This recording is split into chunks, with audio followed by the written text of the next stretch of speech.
ñu ngi fépp tànn biir fu ngeen ñu woo ñu wuyu ñu concert ak lépp ku la ko jàmbal gën Bientôt sur Sen TV.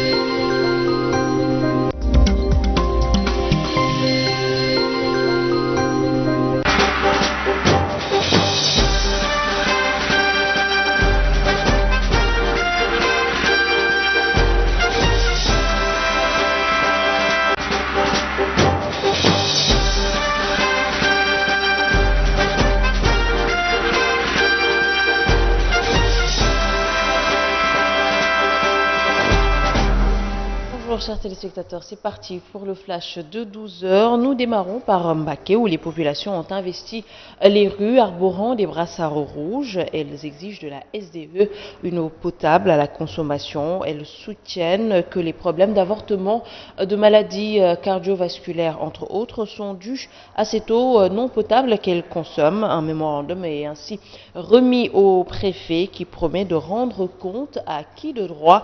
Je vous propose de suivre la réaction de Hassan Ndiaye au micro de Abdoulaye Ndiaye.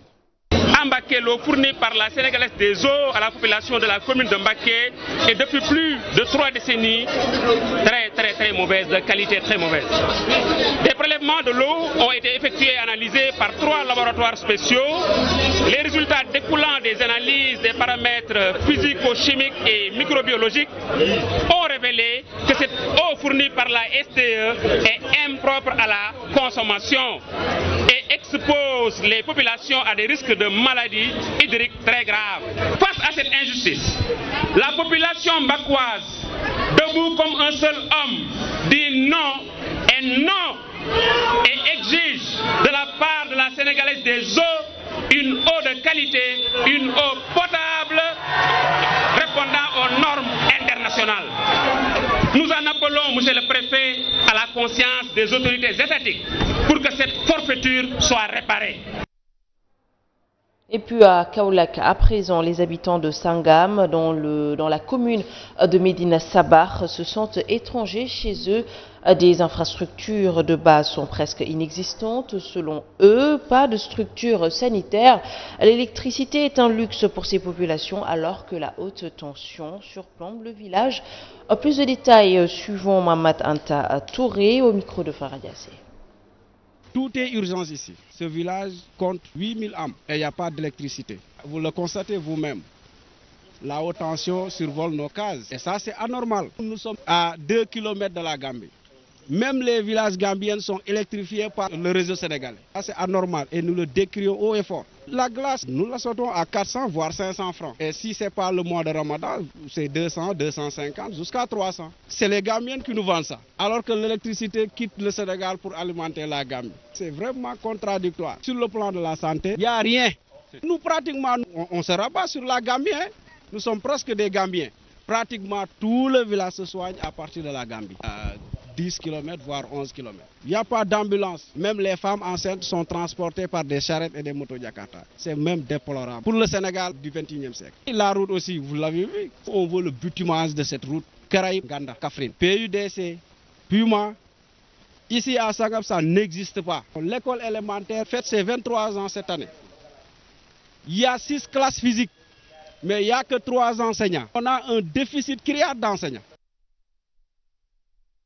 Les habitants du quartier Aïnoumadi, extension de Keur-Massar et les occupants d'un garage clandestin à l'entrée de la cité. Selon les populations, l'installation du garage fait que les agressions sont courantes ainsi que le vol. Et pour protéger leur quartier des stationnements anarchiques, les habitants se disent laissés à leur propre sort. Plus de détails suivant ce reportage signé Idrissa Diémé. Et nous sommes décidés de ne plus accepter que ce soit minicars de transport en commun, que ce soit des clandos devant nos maisons. C'est dire que la tension est réelle dans ce quartier jadis paisible créé en 1993. Aïnoumadi Extension souffre aujourd'hui à cause d'un garage clandestin. Depuis quelque temps, nous vivons le calvaire.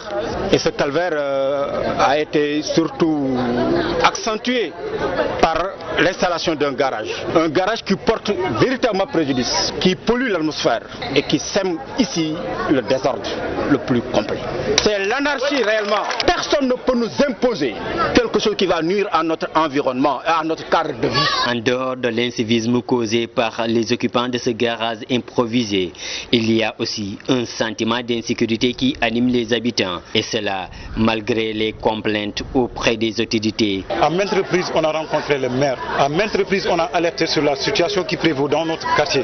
Quand on part jusqu'à constater des cas d'agression en plein jour, des cas de vol en plein jour, les filles, on les attaque, on les injurie, on les tabasse, on récupère leur portable, on récupère leur porte-monnaie. On nous menace même d'écraser nos enfants devant nos portes. Même s'il soutient qu'il n'a pas autorisé l'implantation du garage, le maire dénonce l'absence de gare routière dans sa commune et interpelle l'État. Le problème, je l'ai trouvé ici. Parce que gérer une commune, il faut avoir une vision. La vision, c'est quoi? C'est de prévoir des infrastructures. Si on prévenait des gares routières ici dans la commune de Keur Massar, mais aujourd'hui à Keur Massar, où on peut avoir un espace pour avoir une gare routière digne de ce nom, on l'a pas. Ce qu'on a aujourd'hui, c'est la forêt classée, et la forêt classée, c'est pas la mairie qui le gère, c'est l'État qui le gère. Puis la détermination des populations à régler ce problème, l'intervention des autorités est une impérative pour éviter à nouveau des affrontements. Et puis nous vous reparlons de l'activiste Guy Marius Sagna qui a bénéficié d'une liberté provisoire. Son avocat, Maître Moussa Sarr, parle de victoire d'étape et soutient que le combat va se poursuivre jusqu'à l'obtention d'une liberté définitive. Voici son reportage, le reportage plutôt de Mamas Toukan.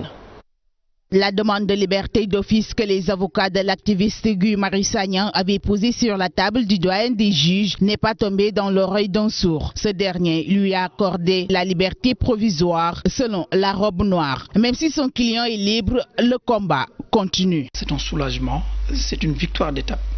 Mais nous continuerons le combat judiciaire jusqu'à l'intervention d'une ordonnance de non-lieu totale, parce que nous estimons dans cette affaire que Guy n'a commis aucune infraction. Ainsi, la question est de savoir est-ce que Guy Marius Sagna pourra continuer son combat avec son mouvement Frappe. La réponse de l'avocat. Même s'il bénéficie d'une liberté provisoire, il va continuer à exercer son combat citoyen dans le cadre légal et réglementaire. Toutefois, il ne peut pas se prononcer sur le dossier qui est en cours. Ça veut dire quoi? Il ne peut pas se prononcer publiquement sur les questions qui lui ont été posées, sur ses réponses, etc. Parce que la procédure d'instruction est couverte du sceau du secret de l'instruction. Pour rappel, l'activiste a été appréhendé par la police pour avoir effectué une fausse alerte au terrorisme. Et puis le marché central de Rufisque fermé à partir de ce vendredi hier. Une mesure qui rentre dans le cadre des opérations de désencombrement et de lutte contre l'insalubrité dans la ville de Rufisque. Le ministre de l'Assainissement, du Logement et de l'Hygiène publique a effectué le déplacement dans la vieille cité. Abdoukarim Fofana préconise la fermeture des grands marchés pour procéder à leur nettoyage. Ces opérations sont initiées par les autorités locales et administratives de Rufisque. Voici le compte-rendu signé Cheikh Ahmed Tijansek. Désencombrement suivi d'activités de salubrité dans la ville de Rufisque. La première mesure a consisté en la fermeture du marché central de Rufisque pour des raisons de nettoyage et curage de ces canaux. Le ministre de l'Urbanisme, du Logement et de l'Hygiène publique, présent au démarrage, préconise la généralisation de la mesure. Un peu le lieu de transit de tous les aliments que nous mangeons. Tous ces marchés qui ont des difficultés en termes de salubrité, mais aussi en termes de récupération, de collecte, mais aussi d'assainissement. Les opérations qui vont se dérouler sur plusieurs étapes sont initiées par les autorités municipales de Rufisque. Aujourd'hui, c'est le début du programme, comme l'a dit le préfet, qui va s'étaler sur une longue période, parce que ce n'est pas uniquement le marché qui sera désencombré, c'est l'ensemble des artères de la ville de Rufisque. Pour le suivi de ces opérations, le préfet de Rufisque annonce un renforcement des dispositifs de surveillance déjà opérationnels sur les lieux. Parce que nous avons constaté que le suivi a été en tout cas le talon d'Achille des opérations antérieures. Et cette fois-ci, nous voulons mettre l'accent sur le suivi. Parce que désencombrer, c'est bien. Déguerpir, c'est bien, mais il faut un bon dispositif de suivi. Et sur ce, nous remercions M. le ministre qui a bien voulu en tout cas mettre à notre disposition déjà 20 ASP qui vont venir renforcer les éléments de la police que nous allons mobiliser exclusivement pour ce qui est du suivi des rues et ruelles libérées à l'occasion de ces opérations. Rufisque et ses contingents d'ordures et autres déchets partout dans ces rues et ruelles ne veut pas rater le train du combat national contre l'insalubrité. Dans sa politique d'opération de déguerpissement, le ministre de l'Urbanisme était aussi dans la banlieue. Cette fois-ci, c'était au tour des mécaniciens du stade Léopold Sédar Senghor qui ont été déguerpis. Ces travailleurs déplorent toutefois la manière dont ils ont été chassés. Ils appellent le gouvernement à respecter les promesses concernant les 50 hectares qu'il devait leur octroyer à Diamniadio. Suivant ce reportage signé Mamastoukan. Déguerpis sur leur lieu de travail ce jeudi par le préfet de Dakar et le ministre de l'Urbanisme Abdou Karim Fofana, les mécaniciens qui officient au bord du stade Léopold Sédar Senghor, très remontés, déplorent une perte énorme en espèces et matériaux.